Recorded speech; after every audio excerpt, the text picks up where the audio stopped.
Eu tive um sonho essa semana e eu sonhei que eu pregava sobre um texto bíblico. E esse sonho eu acho que foi, se não me engano, de segunda para terça, e a partir daí esse texto passou a ser o texto do meu devocional, do meu TSD todos os dias. E eu meditei sobre essa palavra muito. O Senhor ministrou muito ao meu coração. Não vou conseguir compartilhar tudo aqui com você, mas eu queria te despertar a meditar um pouco sobre aquilo que eu vou ministrar para você aqui nessa noite, que é fruto exatamente do meu tempo com Deus e daquilo que o Senhor me falou. A palavra mundo, você vai encontrar ela muitas vezes na Bíblia. E eu estudei um pouco sobre essa palavra nos originais.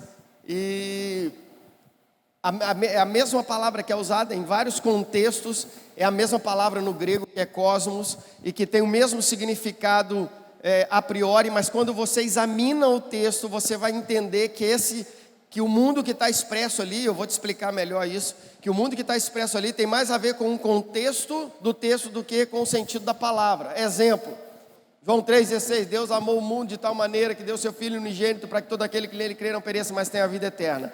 Então o que essa palavra mundo quer dizer? Essa palavra mundo quer dizer humanidade, a totalidade da humanidade, que Deus amou a totalidade da humanidade e esse amor fez com que Ele desse o seu Filho. Mas aí vem João lá nas suas epístolas dizendo, não ame o mundo, nem o que no mundo há. E aí parece que é um contraposto. Pô, Deus amou o mundo e agora Ele está dizendo que eu não posso amar? Há uma oração de Jesus dizendo, não os peço que os tire do mundo, mas que os livre do mal. Então você vai encontrar vários contextos. E é muito importante quando você estiver lendo a Bíblia, nós precisamos aprender a ler a palavra, porque senão a gente se perde em algumas traduções. Você precisa aprender a ler a palavra segundo aquilo que está escrito, e não segundo aquilo que te ensinaram, ou que pensaram, ou que você mesmo pensou.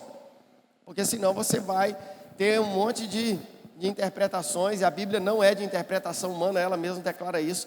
Quem dá a interpretação é o Espírito Santo, que já está nela, que já traz a interpretação nos escritos bíblicos. E é sobre isso que eu quero falar com você, para você começar a pensar sobre que mundo é esse, porque nós estamos inseridos no mundo, mas nós não podemos ser do mundo. E aí dizer que estou inserido no mundo quer dizer que eu estou inserido dentro de um contexto social, que eu vivo em comunidade, que não tem como viver isolado, que há relações e inter-relações que vão acontecer o tempo todo, e você vai ter que lidar com todo tipo de pessoas, com a sua fé e com a fé diferente da sua, que crê no Deus que você crê, que crê em outros deuses, e você precisa aprender a lidar com isso, senão você se perde. E como eu creio que a Bíblia é um livro de ensinamento, é um livro educativo, é um livro de filosofia, de amor à sabedoria, eu preciso começar a compreender o que está escrito aqui. E nós não podemos ser ignorantes, porque a Bíblia diz que o povo se corrompe porque lhe falta o conhecimento. Então eu preciso começar a ler a Bíblia, estudar a Bíblia e entender o que a Bíblia está dizendo. Porque ela fala, e a Bíblia não foi escrita para os de fora, foi escrita para os de dentro. Foi para mim e para você que ela foi escrita. Eu gravei algumas músicas do Ministério Zoe, e aí eu estou ouvindo ela no carro esses dias tudo, e aí se repete várias vezes, e eu fico ouvindo, e uma coisa me chamou muita atenção, e a gente sabe que é um ministério que fez ou ainda continua fazendo, não sei, ainda está fazendo muito sucesso, está em voga, tá ainda? Tá, Aninha? E aí eu fiquei prestando atenção, e aí isso vale para os músicos que estão aqui também. Eu fiquei prestando atenção que eles cantam, e tudo que eles cantam, ou que a menina lá canta, ela canta para ela.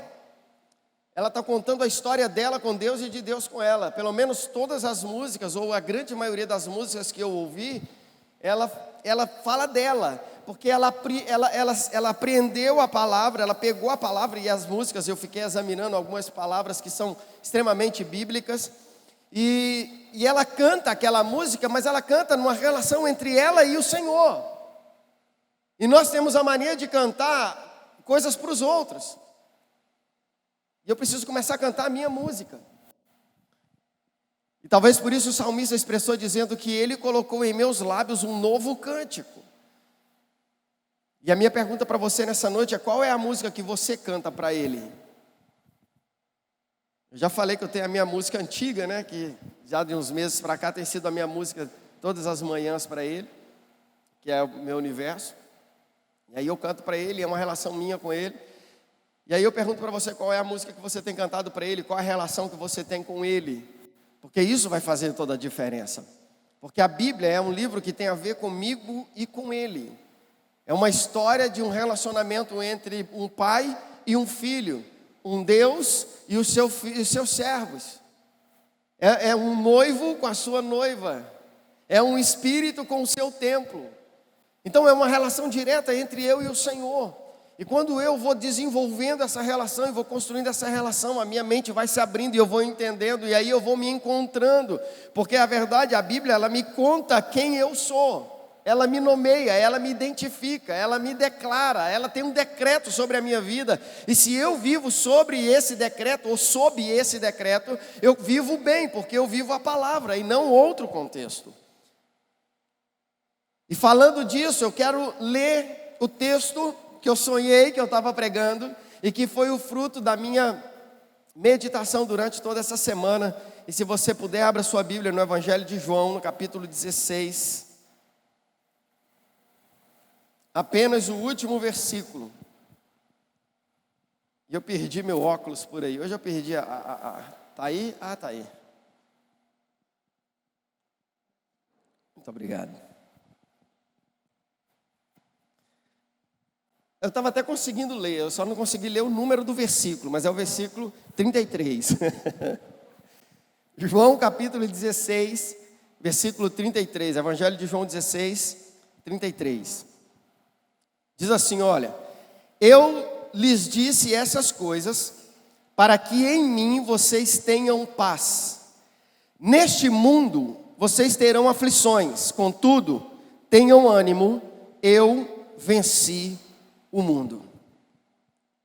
A gente conhece muito bem essa segunda parte do versículo, né?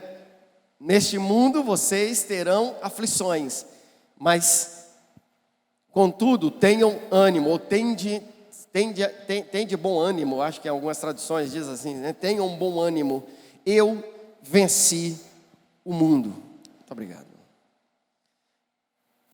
Então aqui mais uma vez, dentre um monte de versículos bíblicos, aparece a palavra mundo. E eu comecei então a meditar e a pensar sobre isso, e uma coisa me intrigou, porque Jesus fala assim, olha, no mundo vocês terão aflições, mas se animem, porque eu venci o mundo. Ele não diz eu venci as aflições. No mundo vocês serão atribulados, vocês terão provações. Não, eu venci o mundo. E ele faz uma declaração, uma afirmação a respeito desse contexto que eu estou pregando para você, que é a palavra mundo. E eu queria conversar nessa noite sobre essa palavra mundo e o que quer dizer isso. E por que Jesus diz que venceu o mundo e não as aflições? Porque eu não sei você, mas na minha cabeça ficou o seguinte: por que ele não disse, no mundo vocês terão aflições, mas não se preocupe, porque eu venci as aflições?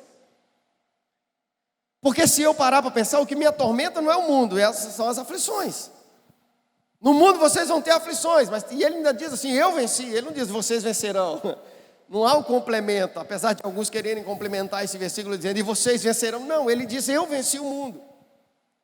E como eu disse para você entender a palavra mundo, colocada na Bíblia, cuja origem é cosmos no grego, você precisa saber o contexto do texto que você está lendo. E eu quero ler para você como que Jesus começa esse discurso que ele fala sobre o mundo, que está nos primeiros versículos do capítulo 16. Deixa a sua Bíblia aberta aí. Evangelho de João 16, versículo 1, ele diz assim, olha, eu lhes tenho dito tudo isso, para que vocês não venham tropeçar. Então ele está, no capítulo 15, ele está falando sobre permanecer. Eu já preguei várias vezes aqui para vocês, do versículo 1 ao versículo 10, ele fala 11 vezes que nós temos que permanecer na videira, que não podemos arredar o pé, né? Ele fala sobre o enfrentamento dos discípulos com o ódio das pessoas, da religião. Enfim, ele está preparando os discípulos para um tempo. E aí no versículo 16 ele fala, olha, eu tenho dito essas coisas para que vocês não tropecem, para que não venham tropeçar. Vocês serão expulsos das sinagogas. Vocês serão expulsos da sinagoga tem alguma coisa a ver com o tempo que a gente está vivendo hoje?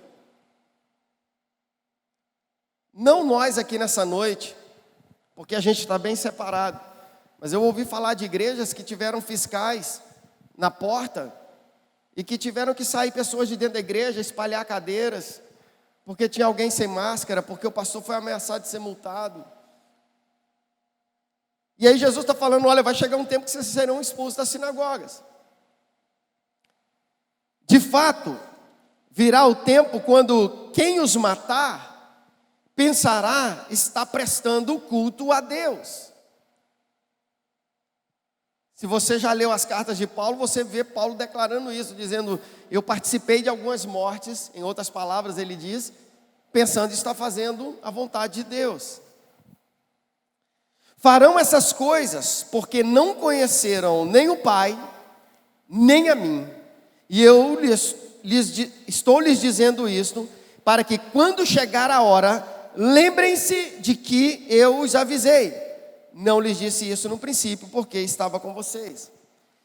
Preste atenção, Jesus está preparando um ambiente de conflito, um ambiente de guerra, um ambiente de perseguição, um ambiente onde os discípulos seriam perseguidos pelo padrão, e ele fala da sinagoga porque ele está estabelecendo o que vai acontecer segundo o padrão religioso da época. E ele está dizendo, vocês têm que estar preparados para isso. Porque pessoas vão fazer ruindade com vocês, vão matar vocês achando que estão prestando um culto a Deus, porque em nome, e se você não sabe, as maiores guerras que acontecem no mundo são em nome da religião. A religião estabelece muitos conflitos, muitas guerras durante toda a história da humanidade. E agora Jesus está dizendo, olha, nesse mundo, então, lembra que eu falei do contexto? Eu não posso pegar essa palavra mundo aqui e traduzir por outra coisa, senão olhar o contexto. E aqui o que está dizendo é que nesse lugar que Jesus está discriminando através da sua fala, nesse lugar que ele está determinando, que lugar é esse? Um lugar de guerra, um lugar de conflito, um lugar onde seremos perseguidos, onde seremos expulsos das sinagogas, num lugar onde as pessoas vão nos odiar e vão nos matar em nome de Deus. É esse lugar que Jesus está dizendo, olha, esse mundo, ou seja, ele está falando de um modo pensante estabelecido naquele momento. Por exemplo, quando Paulo escreve aos Romanos, no capítulo 12, ele fala, não vos conformeis com este mundo, em outras traduções diz este século, está falando de um modo de pensar da sociedade. Então quando Jesus está dizendo, olha, no mundo vocês sofrerão coisas, vocês terão aflições, ele está dizendo, existe um contexto que impera, existe um contexto social, existe um modo de pensar social, que esse modo vai produzir aflições em vocês. A forma como se pensa a sociedade, essa forma de pensar vai produzir aflições. Você já sofreu alguma aflição? Quando eu digo assim, eu estou aflito, é porque quando é que você sente aflição? Quando você se sente ameaçado. Se você se sente ameaçado por alguma coisa, essa ameaça te traz aflição. Você fica pensando, o que eu vou fazer agora? E a aflição e a angústia é justamente isso. O que eu vou fazer agora? O que eu posso fazer? Tem alguém vindo contra mim. O que eu vou fazer? Eu vou correr? Eu vou enfrentar? Eu vou me esconder? O que eu vou fazer? Isso é aflição. Aflição é quando a gente percebe que tem algo acontecendo, que tem uma conta para vencer. Tem alguém que tem uma conta para vencer amanhã. Então a conta que tem para vencer amanhã, e você olha no bolso e não tem dinheiro, e você começa a ficar aflito e dizer, como que eu vou pagar essa conta? O que eu vou fazer para pagar essa conta? Que eu vou ter que dar um jeito. E aí tem alguém, quem é o dono desse lote? Será que ele não me dá esse lote para capinar, para eu ganhar o dinheiro para pagar minha conta? Tem gente que faz isso, né? Tem outros que não. Eu capinar lote, eu não nasci para isso. Espero que você não seja desses. Mas a aflição é isso. É a angústia, o desespero de o que eu vou fazer com o que está acontecendo. E Jesus está dizendo, olha, vocês serão afligidos. Ser afligido é ser afetado, é ser tocado, é ser de alguma forma coagido pelas situações que estão aí. E querido, deixa eu te falar, é exatamente esse ambiente social que nós estamos vivendo hoje. A Bíblia, ela é muito atual. Ela é mais que atual, porque ela já te fala do futuro, do que vai acontecer daqui a pouco. E eu preciso começar a entender, então, o momento que eu estou vivendo. E aí eu sempre estou citando aqui Eclesiastes, que diz, o sábio diz que o sábio, ele consegue discernir o tempo e o juízo. E se você ler o capítulo 16, Jesus está trazendo conforto e dizendo: olha, quem convence o homem do pecado, da justiça e do juízo é o Espírito Santo, não precisa se preocupar. Mas de qual pecado? Do pecado de negarem a mim. De qual juízo? Do juízo que eu estou indo para o Pai, mas vocês não vão ficar sozinhos. Ou melhor, da justiça, que eu estou indo para o Pai, mas vocês não ficarão órfãos, não ficarão sozinhos, está vindo o Consolador. E do juízo, porque o príncipe deste mundo já está condenado. E eu preciso começar a entender e compreender isso, querida. As nossas aflições de hoje, elas não são fruto das ações do diabo, não. As nossas aflições são fruto das ações humanas. É por isso que Paulo diz que não virá sobre nós tentação que não seja humana, mas junto com ela, Deus já manda o alívio, a bonança. O problema já vem resolvido em Deus. E eu preciso começar a clarear minha mente a respeito disso. E eu não estou dizendo para você que o diabo não tem ação nenhuma, porque ele age por legalidade. E quando você abre a porta, então ele apronta o que tem que aprontar. Mas enquanto eu estou em Deus, ele não pode me tocar. Ele não vai meter na minha mente. Ele não vai se meter na minha vida. Ele não vai, porque ele não tem esse poder. Porque eu estou guardado em Deus. Senão Deus seria um zoador. 1000 cairão ao teu lado, 10.000 à tua direita, mas você não será atingido. Ele dá ordem aos anjos para te guardar em todo o tempo. Você está guardado, amém? Ainda que você possa estar cercado por uma nuvem de problemas, não se preocupe. Ele está dizendo: eu estou dizendo essas coisas para vocês, para que vocês tenham paz. Agora, por que Jesus está fazendo isso? Ei, esse cara que está dizendo aqui é um homem como eu e você. Não é um Cristo Deus que está dizendo isso, é o Cristo homem. É o Jesus homem, o filho de Maria, que está dizendo isso para mim. Está dizendo: assim como eu venci o mundo, ou seja, assim como eu consegui lutar e resistir às estruturas pensantes, você também pode fazê-lo. Ele está dando um exemplo, e Ele é o nosso exemplo, Ele é o nosso maior exemplo. E se eu olho para Ele e vejo que Jesus, em meio a toda aquela estrutura e aquele padrão religioso, em meio a toda aquela coerção social que Ele viveu, sendo perseguido, sendo chamado de demônio e tantas outras coisas, Ele diz: não se preocupem, porque eu venci. Ele está dizendo: se eu venci, olhem para mim, vocês também têm a capacidade de vencer. Se Ele é o seu modelo, é só você observar quais foram as atitudes dele. Como ele caminhou, como ele agiu, como ele estabeleceu a vida dele, quais foram as relações que Jesus criou. É muito fantástico, porque quando você olha para Jesus nas suas relações, você vai ver que Jesus, ele construiu relações saudáveis, mas ele tinha do lado dele pessoas que não eram tão boas assim. Pedro, por exemplo, era um cara difícil de lidar com ele. A Bíblia mostra isso pelo seu temperamento sanguíneo, mas Jesus escolheu andar com ele, tanto é que depois Pedro se torna o pai da igreja. Jesus andou com Judas, era um cara de confiança, um cara que cuidava das finanças dos apóstolos, mas foi o que traiu Jesus. Jesus teve relações difíceis, mas quando você vê Jesus lidando com pessoas que não era do contexto de vida dele, você vai ver que a postura dele era evangelística. Se ele estava lá com um cobrador de impostos, ele estava lá pregando o evangelho para ele, anunciando a salvação para ele. Se ele estava lá com uma prostituta, ele estava dizendo: há uma chance para você. Se ele estava com uma mulher adúltera, ele estava dizendo: vai, não peques mais. Ele estava dizendo: há salvação para você. E eu vim trazer um novo padrão de vida. O nosso problema, querido, é que a gente não se desperta para aquilo que a Bíblia está nos despertando. Eu olho a Bíblia como provocadora em muitos momentos. E quando eu vejo, por exemplo, Jesus dizendo que os filhos das trevas são mais astutos do que os filhos da luz, eu vejo Jesus me provocando. Ele está dizendo: fique esperto, David. Mas aí eu estou lá no meu contexto, sei lá, na escola, na faculdade, no trabalho, e aí eu estou envolto de pessoas que não creem em Deus, ou que não andam segundo os padrões bíblicos, e eles começam a ter uma atitude diferente da que eu teria, e ao invés de eu dizer: não, isso não faz parte da minha vida, eu participo. Talvez com medo de sofrer alguma aflição.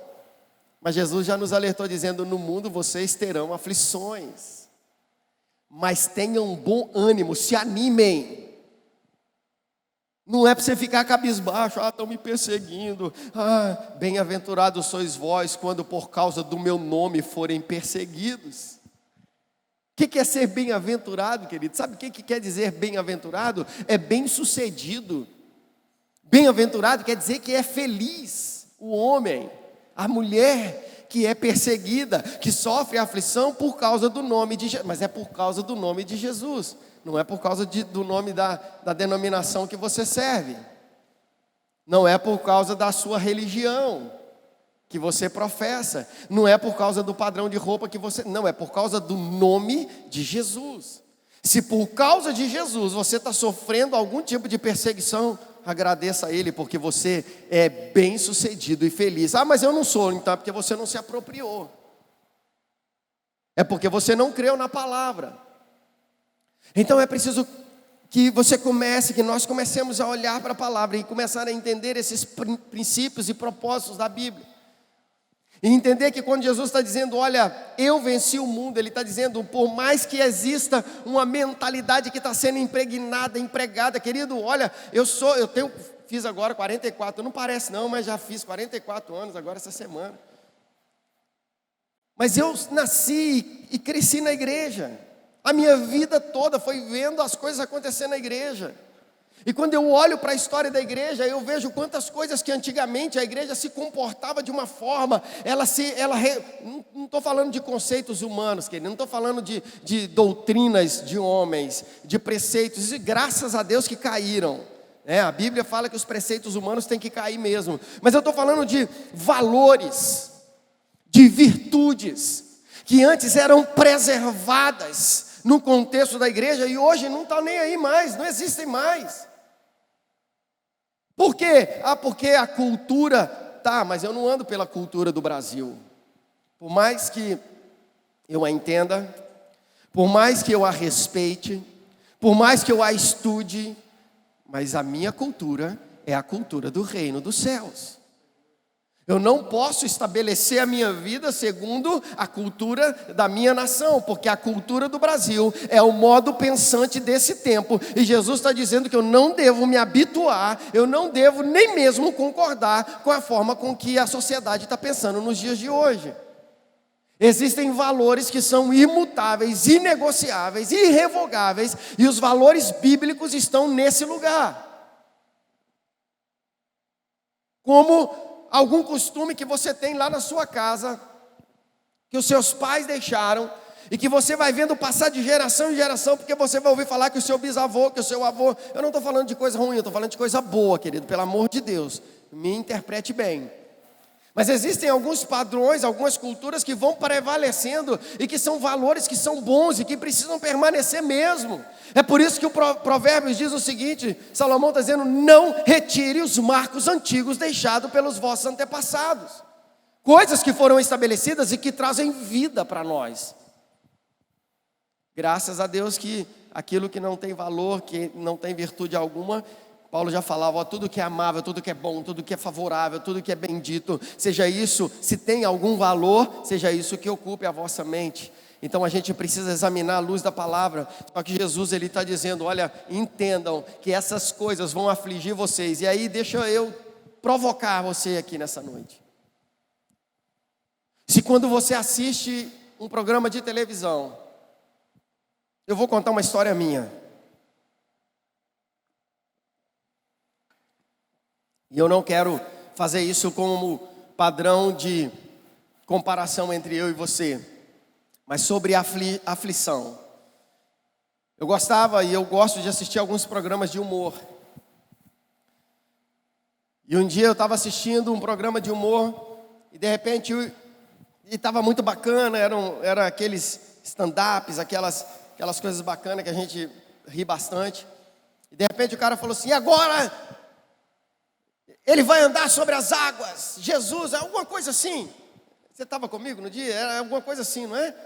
Jesus vai andar sobre as águas. Aí entra um cara correndo com um copo de água e joga um pouquinho de água assim no chão, e aí vem um cara vestido de Jesus e começa a andar sobre as águas. Eu mudei de canal e nunca mais eu assisti o programa daqueles caras. E logo depois acabou também.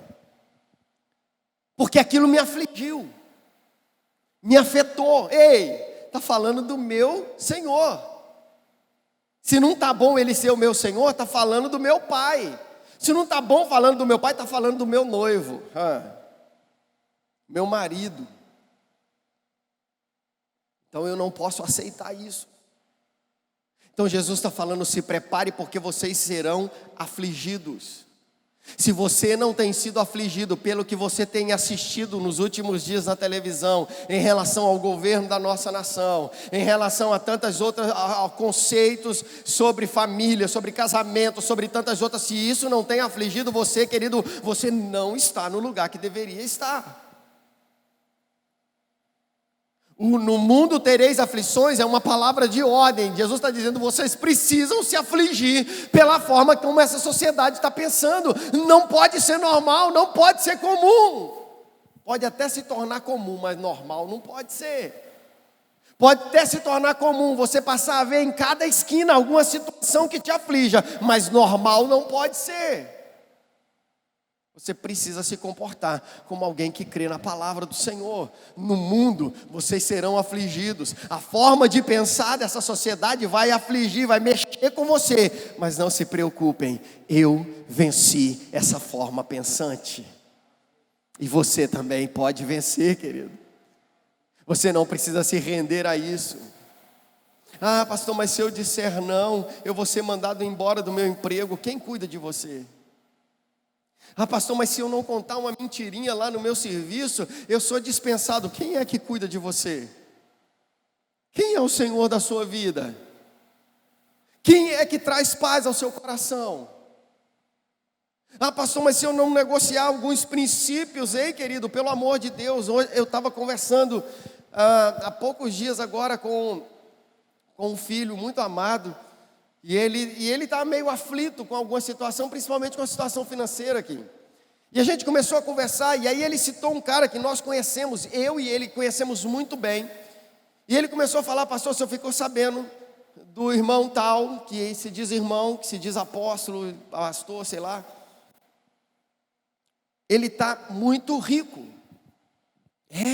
Tá assim, diz que tem fazendas, carro novo. Diz que está milionário. Eu falei, rapaz, maravilha, né? E de onde tem vindo todo esse dinheiro? Ah, ele tem levado gente para os Estados Unidos, ilegalmente. Oh, que bacana. Isso te aflige? Não, então você está no lugar errado. Porque se nós estamos falando de coisas ilegais, nós estamos falando de quebrar princípios. E se nós estamos falando de quebrar princípios, nós estamos falando de uma forma que a sociedade pensa, mas que eu, cuja cultura é do reino dos céus, não posso pensar dessa forma. Pastor, mas todo mundo, aí eu lembro da mamãe e do papai, você vai lembrar também, mas você não é todo mundo. É assim que papai e mamãe falavam? Ah, mãe, mas todo mundo, mas você não é todo mundo. E eu pergunto para você mais uma vez, quem é seu pai? Quem é que rege a sua vida? A minha esperança é aquele dia quando ele chegar para mim e dizer, David, você recebeu ofertas para fazer isso, para ser isso, para ter aquilo. E você disse não, entra agora, porque há uma riqueza te esperando ali dentro. Há uma herança que você não negociou durante toda a sua vida. E é essa herança que eu tenho preparado para você, querido. E é essa herança que Deus tem preparado para aqueles que são seus. Aonde a ferrugem não corrói, aonde o ladrão não pode entrar para roubar, que nada pode tirar de você. No mundo, nesse tempo, como a sociedade tem pensado, nem não preocupa que vai mudar, querido. Para pior. Até o dia em que ele descer, juntamente com os seus anjos, juntamente com milhares e milhares de santos. Você vai me ver lá, não vai? Eu espero te ver também. E ele estabeleceu o seu governo. A Bíblia diz que todo joelho se dobrará e toda língua confessará que Ele é o Senhor. E aí, nesse dia, nós veremos sobre nós um governo de justiça e equidade. Até lá, querido, no mundo tereis aflições. Ah, não, mas eu estou de boa, então tem alguma coisa errada. Aí eu me fez lembrar na minha adolescência, quando a gente falava assim, não, eu estou bem, rapaz, não estou enfrentando luta, então você tem alguma coisa errada. Se você não está enfrentando luta, é porque você está em pecado, você está agradando o diabo, e então o diabo não está te... Não, nada a ver, né? Não é isso.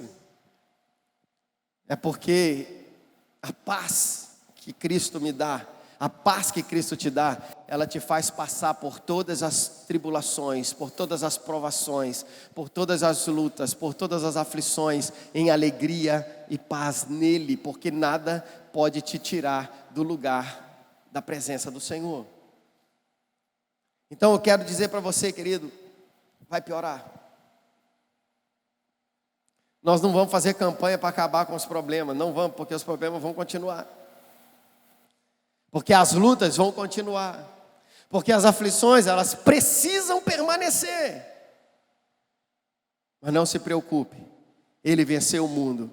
E se Ele venceu, e Ele é o meu padrão e o meu modelo, e eu vou fazer o que Ele fez, eu também vou vencer. Essa é a garantia que a palavra de Deus me dá, dizendo que sobre todas as coisas, nem a morte, nem a vida, nem as aflições, nem as lutas daqui, nem as que virão, nada, nem poderes, nada pode me separar, porque em todas essas coisas, eu e você somos mais que vencedores em Cristo Jesus. E se você se apropria dessa palavra, se você entende isso, não, eu sei que eu vou passar, que coisas vão me afligir. E entenda, ter aflições é dizer coisas vão mexer com a sua estrutura, com o seu emocional. Você vai ficar chateado com algumas coisas, você vai ficar nervoso com outras, você vai ficar emburrado com outras, mas nada disso vai te tirar da presença do Senhor, porque você sabe que Ele é o melhor lugar e o lugar seguro. E em todas essas coisas, você é mais que vencedor nele. É a garantia. Paulo, ele fala, quando ele diz tudo posso naquele que me fortalece. Se você ler o contexto, ele está dizendo, olha, eu aprendi a viver na pobreza e na riqueza, a não ter o que comer e a ter fartura de víveres. Aprendi a lidar com tudo isso, porque eu tudo posso naquele que me fortalece. Ah, é um tempo difícil? É. Esses dias eu brinquei com a Milena lá em casa, que ela estava feliz, porque ela estava batendo as metas lá no serviço dela, né? E aí ela falou que queria comer uma picanha na pedra. E aí ela começou a jogar indireta para mim, para eu pagar, mas quem tem o dinheiro é ela, não sou eu, porque é ela que está batendo as metas. Eu disse, filha, eu não estou batendo meta, a igreja está ficando vazia. Eu falei, você que está batendo meta. E ela não quis pagar não, tá? Depois vocês me... aí, eu recebo. Então a gente precisa entender essas coisas, querido. Não é porque...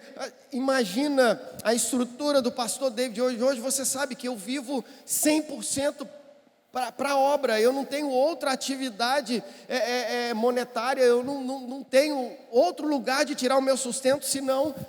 dos dízimos e ofertas que vocês trazem. É isso que sustenta a minha vida hoje, a minha casa. Eu já trabalhei muito, desde os 12 anos de idade eu trabalhei.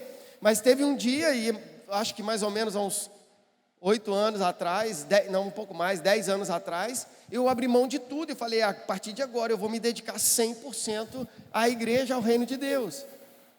Agora imagina se eu começo a desesperar, Jean. Porque está vindo pouca gente na igreja, as ofertas, aí eu quebro o princípio. Não, irmão, vão todo mundo para o culto, Deus vai nos guardar,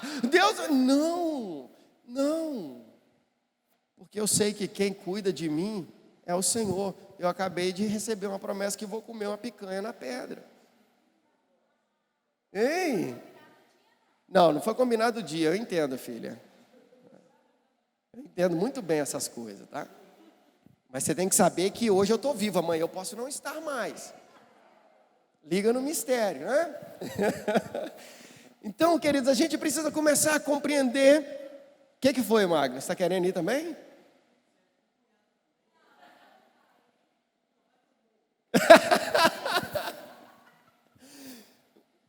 Mas, querido, você está entendendo o que eu estou te falando? A compreensão está chegando aí até você? que você precisa estabelecer a sua vida em Deus de tal forma que você não pode se conformar. Não vos conformeis com este mundo, não vos conformeis com este século, não vos conformeis com o modo de pensar da sociedade que está aí imperando nos dias de hoje. Não vos conformeis com isso, mas transformai-vos pela renovação da vossa mente, para que experimenteis qual seja a boa, perfeita e agradável vontade de Deus. E existe um lugar, e eu quero mais uma vez dizer isso para você, porque é o que eu experimento todos os dias. Existe um lugar onde eu me apoio, aonde eu me abrigo todos os dias da minha vida, que é no amor de Deus. O amor de Jesus é o lugar aonde eu me repouso todos os dias. E é o meu convite para você nessa noite. Você que está aqui, você que está aí na sua casa, você que está assistindo depois dessa live, não está assistindo ao vivo, você que vai assistir pelo YouTube, repouse no amor de Deus. Repouse na graça dEle. É o melhor lugar para estar. Amém? Coloque-se de pé no seu lugar, eu quero orar com você.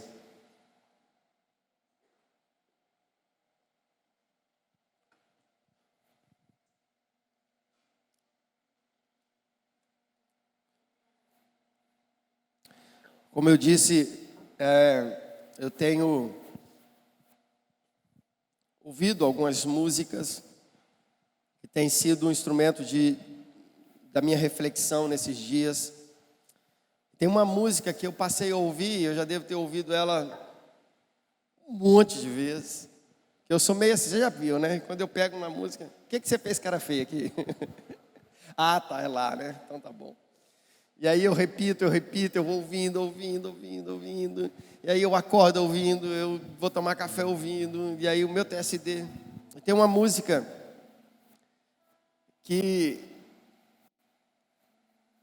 tem uma expressão de amor de Deus muito grande. Fez muito sentido para a minha vida. Eu queria que fizesse muito sentido para a sua também. Queria que você fechasse os seus olhos e fosse para esse lugar. Esse lugar de encontro, de amor, de reflexão, para que você saia daqui sobrecarregado da vida de Deus, cheio da vida de Deus. E nessa música há uma expressão que diz assim: da cruz Ele chamou o meu nome. Essa é uma das expressões mais poderosas que eu ouvi nos últimos dias. Porque eu pude ver Jesus na cruz. Eu pude olhar para Ele, eu pude olhar para os olhos dEle. E eu pude entender que o maior símbolo de amor da humanidade foi a morte de Jesus na cruz por mim. E quando eu começo a compreender a dimensão desse amor, a minha vida começa a ter sentido, querido. Ei, a minha oração é essa, que a tua vida tenha sentido nele. Feche seus olhos.